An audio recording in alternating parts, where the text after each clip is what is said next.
Qasem Soleimani is there any justification for his killing? It's a complete contravention of international law. He was assassinated by a drone strike in a third country. The Iraqi government wasn't even notified. The lack of scrutiny about this very act and reason why Iranians actually see it themselves as terrorism. We need to try and fathom that if we're going to understand the mass mobilizations following his death. Those people who say that the United States needs to be in the region, they use these crises, which themselves are the progeny of America's intervention, to justify more intervention. So it's basically a vicious cycle. When people talk about Iranian influence, they actually completely naturalize American imperial influence. The Americans have been in Afghanistan now for 17 odd years. The war crime, which is the invasion of Iraq, the decapitation, the destruction of that state, the fact that the Americans are still present despite mission accomplished was declared in 2003 is never really spoken about. The fact that the United States has bases throughout the region from which they're actually able to launch drone strikes. The revelation that America has a secret base in Saudi Arabia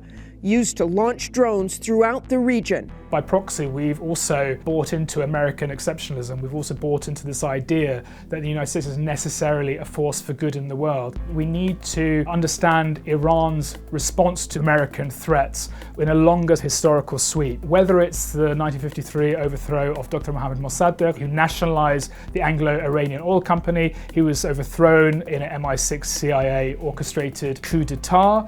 Meanwhile, in Tehran itself, all stood ready to welcome the return of the Shah. The United States then obviously supported the Shah of Iran, who suffocated and cracked down on any forms of political dissent and executed and tortured many dissidents. This obviously sparked a popular revolution in Iran. In the aftermath of the Iranian Revolution, we see Iran is invaded by Saddam Hussein, largely supported by the United States. The United States actually gave the locations of various sort of Iranian troop movements on the Iraqi border and were targeted with chemical weapons. We have a whole generation in Iran who have actually been afflicted by chemical warfare. In more recent history, Hassan Rouhani, the current president of Iran, in 2013 was elected explicitly on the platform of negotiating a multilateral nuclear accord. Iran was abiding by that deal. Unfortunately, Donald Trump, even before coming, obviously in the course of his campaign, explicitly said his aim and ambition is to tear up this deal. Never, ever in my life have I seen any transaction so incompetently negotiated as our deal with Iran.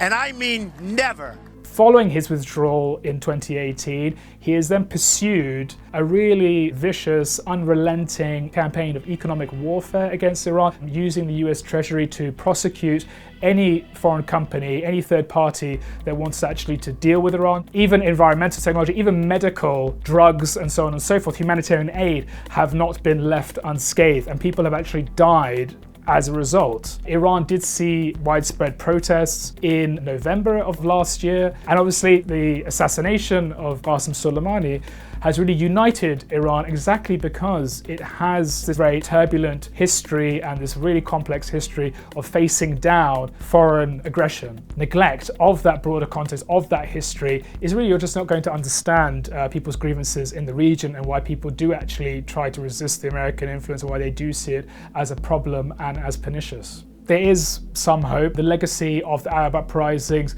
still does continue. People do want something better for themselves and their children, and we should support that. One of the best ways we can support that is making sure that our governments aren't shipping off arms, weapons to the region, which are then used to either repress them or surveil them. Never lose sight that real people living in these countries have to deal with the consequences of our government's policies, and we have to always remember and humanize them and not fall into exactly this sort of danger where they're cast as terrorists in the making and they're just absolutely vilified and demonized to the point where we're completely desensitized to military interventions and excursions in the region.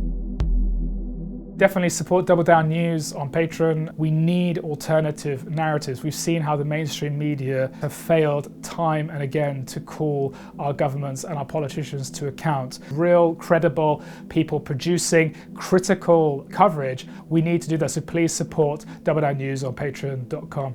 Thank you.